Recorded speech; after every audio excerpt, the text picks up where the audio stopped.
एकश्लोकी रामायणम्।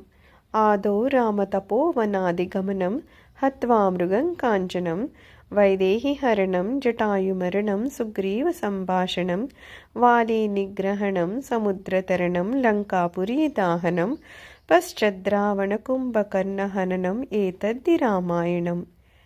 एकश्लोकी भागवतम्।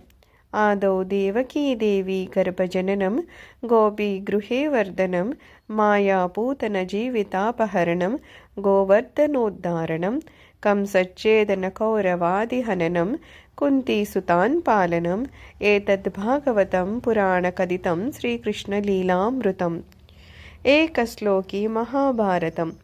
आदौ पाण्डवधार्तराष्ट्रजननं लक्षागृहे दाहनं दूतश्रीहरणं वने विहरणं मत्स्यालये वर्तनं लीलागोग्रहणं रणे चे विजयं सन्धिक्रियाजृम्भणं पश्चाद्भीष्मसुयोधनादिहननम् एतन्महाभारतम्।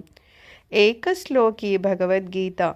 ॐ यत्र योगेश्वरः कृष्णो यत्र पार्थो धनुर्धरः तत्र श्रीर्विजयो भूतिर्ध्रुवा नीतिर्मतिर्मम। पार्थाय प्रतिबोधितां भगवते नारायणेन स्वयं व्यासेन ग्रथितां पुराणमुनिना मध्ये महाभारतम् अद्वैतामृतवर्षिणीं भगवतीमष्टादशाध्यायिनी मम्ब त्वामनुसन्दधामि भगवद्गीते भवद्वेषिणीम्।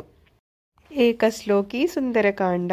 तीर्त्वा क्षारपयोनिधिं क्षणमदोद्गत्वाश्रयः सन्निधिं दत्त्वा राघवमुद्रिकामपशुचं कृत्वा प्रविश्याटवीं बत्वान्वेकतरुं निहत्य बहुलां रक्षोगणांस्तत्पुरीं दद्ध्वादाय मणिरघोद्वहमगाद्वीरो हनुमान् कपिः।